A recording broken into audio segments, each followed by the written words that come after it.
Summer வந்தாச்சு, எங்க கிட்ட விட்டுருங்க, நாங்க பாத்துக்கிறோம். GT Holidays, South India's #1 travel brand. விளக்கேத்தும் எண்ணெய்னாலே Nakshatra. 5க்கும் மேற்பட்ட நறுமணங்களில் நக்ஷத்ரா விளக்கேற்றும் எண்ணெய்.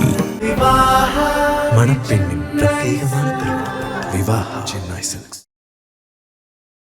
இந்த 8ஆம் பாவம் அப்படின்றது என்ன சொல்லுவாங்க, அஷ்டமஸ்தானம் அப்படின்னு சொல்லுவாங்க. ஆக சனி உங்களுக்கு அஷ்டம சனியா வந்திருக்காருமா. அஷ்டம சனியா வந்திருக்காருன்னு ஐயோ அஷ்டம சனின்னா பயமாச்சே அப்படின்னா ஒரு விதத்துல நம்ம பயப்படணும் தாம்மா. காரணம் என்ன அப்படின்னா, ரொம்ப அர்ஜென்ட்டுமா, கொடுமா, 1,00,000 ரூபாய் கொடுமா, ஒரு 10,000 ரூபாய் கொடுமா, 1 மணி நேரத்துல தந்துடுறேன் அப்படின்னு கேட்பாங்க. நம்ம பாத்தீங்கன்னா கொடுத்தோம் அப்படின்னா 2.5 வருஷம் திரும்பி தர மாட்டாங்கம்மா.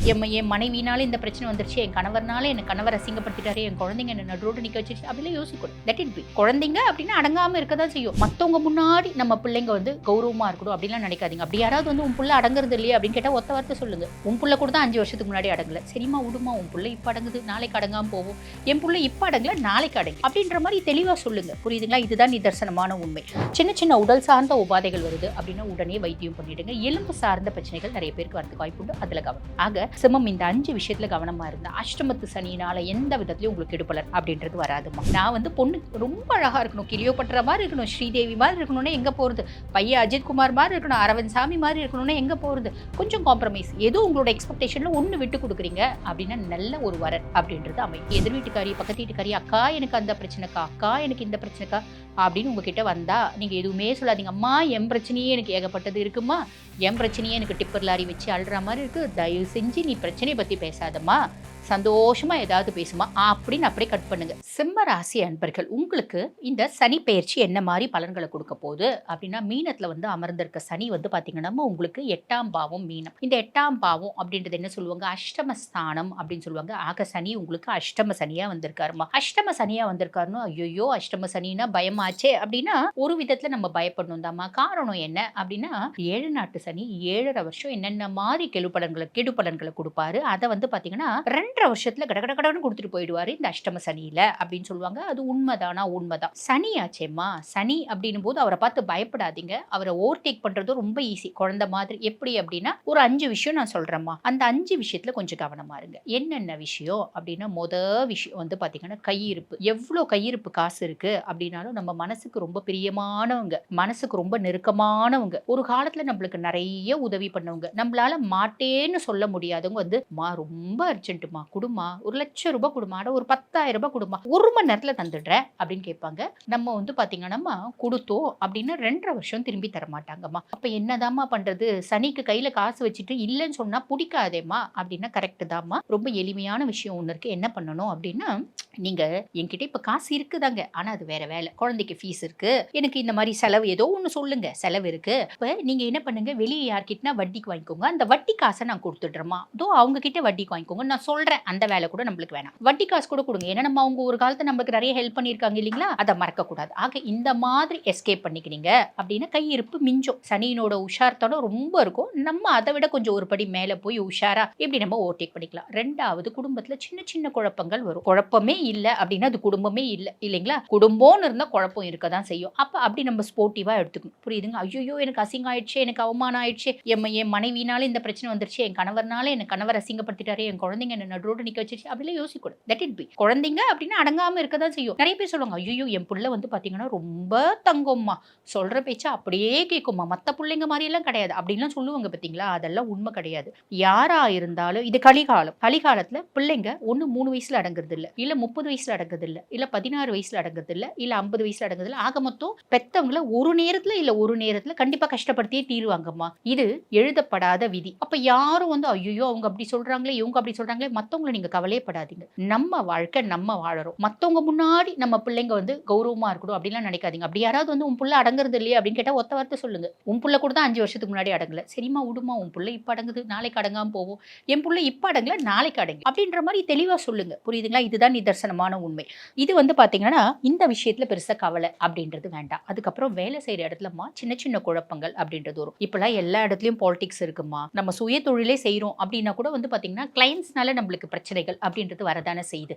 நம்ம பிரச்சனைகள் ஒவ்வொன்றும் நம்மளை பக்குவப்படுத்தும், பதப்படுத்தும்மா. அப்ப பிரச்சனைகளே தெரியாம இருந்தா நம்ம எப்படி வாழ்க்கையில வந்து சர்வை பண்ண முடியும்? நம்மளுக்கு லைஃபும் போர் அடிக்கும் இல்லைங்களா? அப்ப சின்ன சின்ன குழப்பங்களும் சின்ன சின்ன பிரச்சனைகளையும் அஃபிஷியலி வருது அப்படின்னா அமைதியா இருந்து ஓவர்டேக் பண்ணுங்க. பேசி ஓவர்டேக் பண்றது அப்படின்னு வேண்டாம். இதுவும் கடந்து போகும் அப்படின்னு அமைதியா இருக்கீங்க அப்படின்னா நல்லது. அதுக்கப்புறம் வந்து பாத்தீங்கன்னா நம்மளோட நெய்பர்ஸ், நம்மளோட அக்கம் பக்கத்து வீட்டினர், அவங்களுக்குலாம் நம்ம பெருசா இம்பாக்ட் கொடுக்க வேண்டாம். இருந்தாலும் வந்து பாத்தீங்கன்னா தனிமரம் தோப்பாவாது இல்லையா? எல்லாரும் சேர்ந்தாதான் நம்மளுக்கு கொஞ்சம் சந்தோஷம் இருக்கும். இப்பயே ஆல்ரெடி கம்ப்ளீட் சோஷியல் வித்ட்ராயல் அப்படின்றது எல்லாருக்கும் வந்துருச்சு. எல்லாருக்கும் ஃபோன் தான் பெஸ்ட் ஃப்ரெண்டா இருக்காங்க. பட் இருந்தாலும் ஓகே, ஃபோன்ல நிறைய நல்லதும் இருக்கு இல்லையா? இந்த மாதிரி நிறைய அட்வைஸ், எங்களை மாதிரி அஸ்ட்ராலஜி சொல்ற அட்வைஸ்ல நீங்க ஃபோன்னால தான் கேக்குறீங்க. பட் இருந்தாலும் வந்து பாத்தீங்கன்னா அக்கம் பக்கத்து வீட்டினர்கிட்ட தேவையில்லாம ஒரு விவாதம், ஒரு பிரச்சனை அப்படின்னு வரும். விட்டு கொடுத்து போயிடுங்க. பெருசா கவலைப்படணுன்ற அவசியமே இல்லை.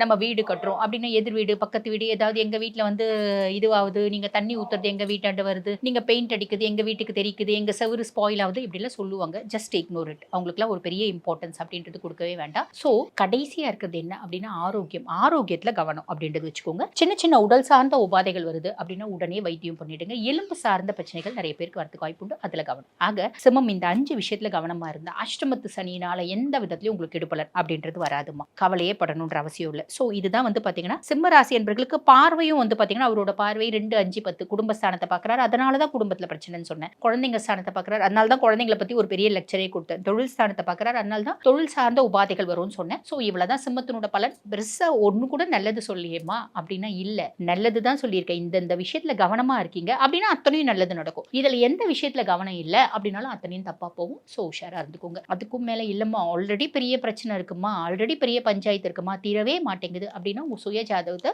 ஒரு முறை அனலைஸ் பண்ணிக்கோங்க. சுய ஜாதகத்துல தசை எப்படி இருக்கு, தசநாதன் எப்படி இருக்கா, அந்த தசநாதனை எப்படி அமைதிப்படுத்தணும் அப்படின்னு நிறைய விஷயங்கள் இருக்குமா. கவலைப்படணும்ன்ற அவசியம் இல்ல. எதுக்குமே சோர்ந்து போய் உட்காராதீங்க. சிம்மம் சோர்ந்து போய் உட்காரக்கூடிய பர்சனாலிட்டிஸ் கிடையாது. பட் இருந்தாலும் நான் சொல்றேன், சோர்ந்து போய் உட்கார்ந்தா தீர்வு கிடையாது. நம்ம நாய் நம்மள துரத்துதுன்னா நம்ம ஓடுற வரைக்கும் நாய் துரத்திட்டே தான் இருக்கும். நின்னு பாக்குறீங்க அப்படின்னா நாய் வந்து துரத்தாது. இப்போ ஒரு சிலர் கீழே கமெண்ட்ல போடுவீங்க புடுங்கிட்டு போயிடும் அப்படின்னு. அப்படிலாம் கிடையாது. நின்னு நம்ம அதை துரத்த ஆரம்பிச்சா அது ஓடும். அனுபவப்பட்டவங்க நல்லா தெளிவா வந்து பாருங்க, நம்ம பயந்து ஓடுற வரைக்கும் அது வந்து துரத்திட்டே வரும். நம்ம எதிர்க்க நின்று இப்படி கையை கல்லே இல்லை சும்மா கையை ஓங்கி துரத்த போனோம்னா அது ஓடும். இதுதான் வந்து வாழ்க்கையிலயும் மனுஷங்க கிட்டயும் இதுதான் யதார்த்தமா நடக்கக்கூடிய உண்மை அப்படின்னு சொல்லலாம். சரி, இது சிம்மராசி அன்பர்களுக்கான பலன். இப்ப நிறைய பேர் கேட்பாங்க, அம்மா எங்களுக்கு ரொம்ப இளம் வயசு சிம்மராசி, நாங்க 23 வயசு ஆகுது, 24 வயசு ஆகுது, வேலை தேடிட்டு இருக்கோம், வேலை கிடைக்கவே மாட்டேங்குதேம்மா, கிடைக்குமா?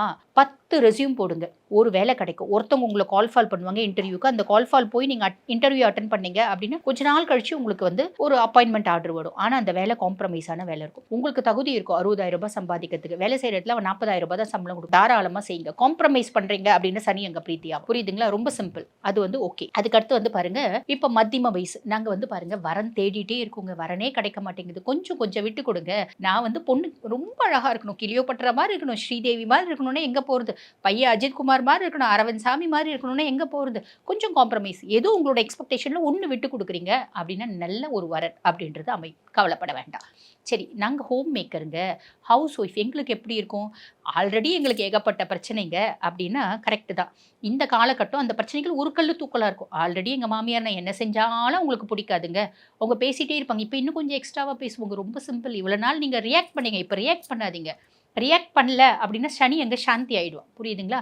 ஆல்ரெடி எங்க கணவர் நின்னா தப்பு, நடந்தா தப்பு, உட்கார்ந்தா தப்புன்னு பேசிட்டே இருப்பாருமா.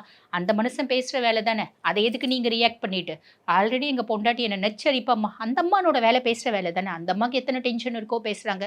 அப்பாவும் குழந்தைங்களை இந்த காலத்துல வந்து வளர்க்குறதுன்றது எவ்வளோ பிரச்சனை, ஆக அந்த அம்மா பேசுறாங்க அப்படின்ற மாதிரி புரிஞ்சிட்டு விட்டு கொடுக்குறீங்க அப்படின்னா உங்களுக்கு ரொம்ப நல்லது. நீங்க வந்து ஜென்னா இருந்தாலும் சரி, ஹவுஸ் ஒய்ஃபா இருந்தாலும் சரி, ஃபேமிலியில விட்டு கொடுக்குறீங்க அப்படின் போது ஃபேமிலியில எந்த விதமான பிரச்சனையும் வராது.